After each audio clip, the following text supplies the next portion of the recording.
Hello प्यारे बच्चों, good evening. How are you? I hope you will be fine and okay. I am also fine and okay. I welcome you in SSP Academy. जैसा कि आप जानते हो कि मैं इसमें ग्रामर में पार्ट्स ऑफ स्पीच को कवर कर रहा हूँ और पार्ट्स ऑफ स्पीच में प्रोनाउन चल रहा है आपका। तो कई प्रोनाउन को मैं कवर कर चुका हूँ। आज मैं दो प्रोनाउन को कवर करूंगा। एक प्रोनाउन आपका होगा रिफ्लेक्सिव प्रोनाउन और दूसरा होगा आपका एम्फैटिक प्रोनाउन। इन दोनों प्रोनाउन का जो यूज सेंटेंसेस में होता है, इससे क्या प्रभाव कर्ता के ऊपर पड़ता है और कितना पड़ता है, और इनमें वास्तविक अंतर क्या होता है, इस चीज को हम देखेंगे। यहां पर बड़ी सामान्य रूप से लोग कह देते हैं कि मैंने इस कार्य को किया, और कोई कह देगा मैंने स्वयं इस कार्य को किया। तो एक अपने आप का जो भाव होता है और एक स्वयं का जो भाव होता है, वो दोनों में अंतर होता है। मान लीजिए घर पे कोई खाना बनाया, बहन ने कहा कि मैंने बनाया, भाई ने कहा कि मैंने बनाया। लेकिन जिसने बनाया है वो कहेगा कि मैंने स्वयं बनाया। एक तरह से उसके अंदर एक प्रेशर, एक इम्फेसिस नजर आएगा। तो जो कर्ता कार्य किया है वो बड़े इम्फेसिस के साथ बोलेगा, बहुत ही जोर दे के बोलेगा। तो इसी चीज को हम यहां देखने की कोशिश करेंगे। रिफ्लेक्सिव प्रोनाउन निजवाचक सर्वनाम वह प्रोनाउन है जो यह बताता है कि काम का प्रभाव कर्ता पर पड़ता है। कहां पड़ता है? कर्ता पर। अब कितना पड़ेगा, कितना नहीं पड़ेगा, एग्जाम्पल दिखाएगा। इम्फैटिक प्रोनाउन में क्या होता है? इम्फैटिक प्रोनाउन दृढ़ता। और दृढ़ता शब्द का मतलब ही आप समझते हैं, एकदम दृढ़ प्रतिज्ञ, एकदम अडिग होकर के कोई किसी बात को कहना या बोलना। तो जो प्रोनाउन कर्ता पर इम्फेसिस डालता है, जोर डालता है, वे इम्फैटिक प्रोनाउन होते हैं। अब यहां देखेंगे कि ये जो स्वयं या अपने आप की अंग्रेजी बनती है, उसको मैंने यहां लिख दिया है। आई का आप क्या बनाते हो? My self. वी का क्या करते हो? बहुवचन होता है आवर सेल्फ। यू का देखिए सिंगुलर भी बनता है, प्लूरल भी बनता है। एक व्यक्ति के लिए रहेगा तो योर सेल्फ कहोगे, और एक से ज्यादा व्यक्ति के लिए तुम है, बहुवचन में है तो योर सेल्फ कहोगे। यानी एक वचन में सेल्फ जुड़ता है और बहुवचन में self, yes E L V S. तो ये देख रहे हो आपका जो सेल्फ जुड़ रहा है एक वचन के लिए और yes E L V S जुड़ रहा है तो बहुवचन के लिए। तो देखिए ये भी बहुवचन में है, यहां भी S E L V S जोड़ा गया। He himself, she herself, it itself, they themselves. तो कहने का मतलब होता है कि अब यहां हम अंतर देखने की कोशिश करेंगे कि अंतर क्या होता है। अच्छा, ये खास बात, आप जो खास बातें आपको बताया जाएगा उस पर ध्यान दीजिएगा। अंतर क्या होता है, एक चीज आप ध्यान दीजिएगा। रिफ्लेक्सिव प्रोनाउन और इम्फैटिक प्रोनाउन में जो कॉमन बात है मैंने यहां लिख दिया है, नोट। रिफ्लेक्सिव प्रोनाउन क्रिया के बाद आता है। रिफ्लेक्सिव प्रोनाउन क्रिया के बाद आता है और इम्फैटिक प्रोनाउन क्रिया के पहले आता है। क्रिया के पहले आता है। अब ध्यान से समझने की कोशिश करेंगे। ये चीज मैं आपको बताने जा रहा हूं। अब जैसे यहां पर आप देखोगे कि आई हर्ट माई सेल्फ, मैं अपने आप को घायल कर लिया।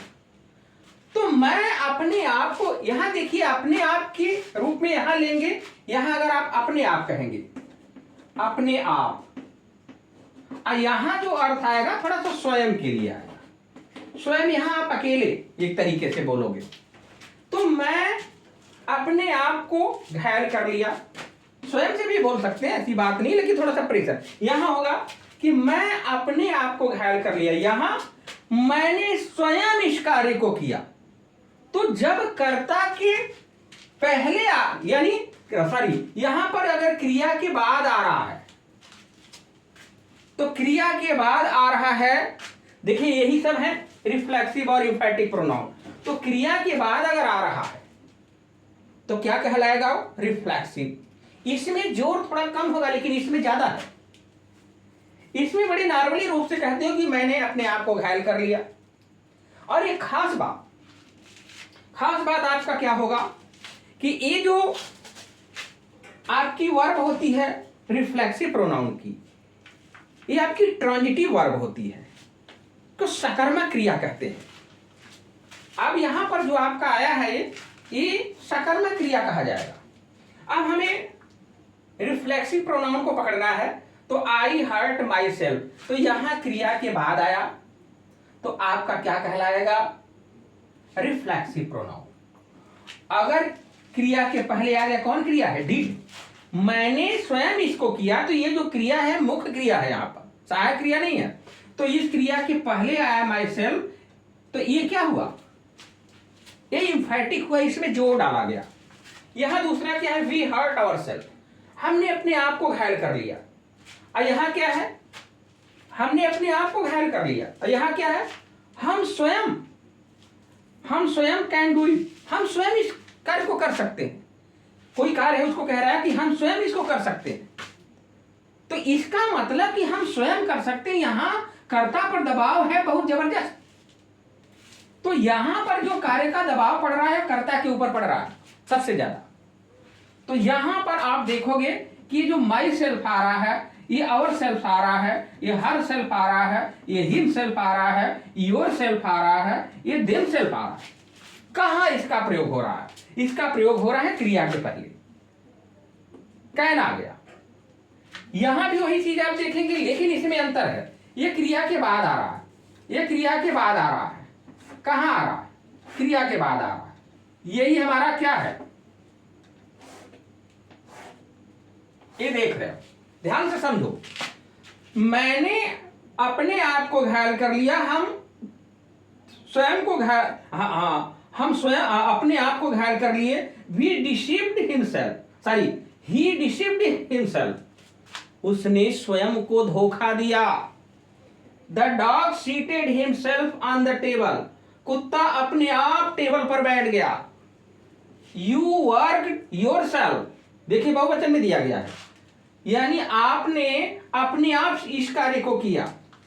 यू वर्कड योरसेल्फ, अब देखिए एक वचन में आ गया, यहां सेल्फ है तो बहुवचन में, सेल्फ है तो एक वचन में। तो यू वर्कड योरसेल्फ, आप अपने आप इस कार्य को किए। दे इग्नोर्ड देमसेल्फ, वे अपने आप को अनदेखा किए। तो इग्नोर का मतलब होता है अनदेखा करना। आपको समझना क्या है? यही समझना है कि कब हम रिफ्लेक्सिव प्रोनाउन बोलेंगे, तो ये रिफ्लेक्सिव प्रोनाउन यही होता है जो अपने आप स्वयं की अंग्रेजी होती है और उस सब्जेक्ट के अनुसार ही आती है। आई के अनुसार आया है तो आई के अनुसार माई सेल्फ ही आएगा, वी आया है तो वी के अनुसार आवर सेल्फ होगा, ही है तो हिम सेल्फ होगा, तो डॉग है तो डॉग पशु पक्षी को इट का प्रयोग करते हैं हम, तो इसलिए इसके लिए अब देखिए यहां प्रोनाउन आपको समझना है। अभी देखिए कुत्तों के लिए कुछ लोग स्वयं की अंग्रेजी भी लिख देते हैं यहां पर, तो आपको ध्यान क्या देना है? आपको ध्यान इस बात का देना है क्या कि अब यहां पर आपका ये जो प्रोनाउन, इसको पकड़ने की कोशिश करिए। ये जो पशु पक्षी होते हैं उसके लिए अपने आप की अंग्रेजी, हालांकि कुत्तों के लिए भी कोई मानवीकरण में आप देखते हैं, मान लेते हैं, लेकिन यहां पर अगर रियली देखोगे तो क्या आएगा? इटसेल्फ, क्योंकि पशु पक्षी के लिए हम इटसेल्फ का प्रयोग करते हैं। ठीक है, तो कुत्ता स्वयं, यानी कुत्ता अपने आप टेबल पर बैठ गया। दे इग्नोर्ड देमसेल्फ, लेकिन यहां क्या है? यहां स्वयं की अंग्रेजी बोलोगे, यहां अपने आप की बोलोगे। आई माई सेल्फ डिड इट, मैं स्वयं इस कार्य को किया, यानी कोई भी कार्य रहा होगा उसको किया है, उसी को कह रहा है कि आई माई सेल्फ डिड इट। अगर ऐसा नहीं बोल सकते तो कर सकते हो कि मैंने स्वयं इसको किया। We our self can do it, हम स्वयं इसको कर सकते हैं। सी हर सेल्फ से सो, वह स्वयं ऐसा कहती है, ऐसा कहती है सो। ही हिमसेल्फ, वह स्वयं रोड द स्टोरी, स्वयं कहानी लिखा। यू योरसेल्फ एक वचन है, यू योरसेल्फ कैन सी, तुम स्वयं इसको देख सकते हो, आप स्वयं इसको देख सकते हो। They themselves did this work, वे स्वयं इस कार्य को किए। तो हमारी कहने का मतलब है कि आपको जो खास बात आपको समझनी है कि ये जो एक चीज आपको बता रहा हूं, अगर यहां पर क्रिया के बाद यहां पे माई सेल्फ आया है तो इसको कौन सा केस माना जाएगा? ऑब्जेक्टिव केस माना जाएगा। My self, our self, him self, it self, your self, your self, them self, इसको कौन सा केस मानेंगे भाई? ऑब्जेक्टिव केस मानेंगे। क्यों? क्योंकि ये क्रिया के बाद आया है। और यहां क्रिया के पहले जो आएगा तो उसको हम कौन सा केस मानेंगे? नॉमिनेटिव केस, यानी कर्ता कारक। ये जो माई सेल्फ है एक कर्म कारक है, और यहाँ जो माई सेल्फ है आपका एक कर्ता कारक है। तो ये my self, our self, her self, him self, your self, them self एक कर्ता कारक है। तो अगर कर्ता के बाद आ रहा है तो कर्ता कारक, अगर क्रिया के बाद आ रहा है तो कर्म कारक। अच्छा, एक खास बात और, क्योंकि हम प्रोनाउन पढ़ा रहे हैं, अगर मान लीजिए कोई यहां पर आपको कह दे कि जैसे कहते हैं कि राम ले ले, तो राम के लिए हिमसेल्फ भी लगाएंगे। Ram himself did this work. अगर मान लीजिए किसी महिला का नाम लिया जाएगा, मीरा हर सेल्फ, तो मीरा आया है तो हिमसेल्फ तो लिखोगे नहीं, हर सेल्फ लिखोगे। अगर बहुवचन का कोई नाउन आ गया जैसे बॉयज, तो बॉयज आ गया तो बॉयज के लिए क्या ले आएंगे हम? अपनी या स्वयं की अंग्रेजी देमसेल्फ। तो बॉयज देमसेल्फ, देमसेल्व्स होता है, boys themself did this work. तो ये आपको बारीकी ध्यान देना होता है कि अगर नाउन एक वचन का अगर आया है, पुरुष के लिए तो हिमसेल्फ लगा देते हैं, महिला के लिए तो हर सेल्फ लगा देते हैं। बहुवचन का अगर कोई नाउन आया है तो उसके लिए देमसेल्फ लगा देते हैं।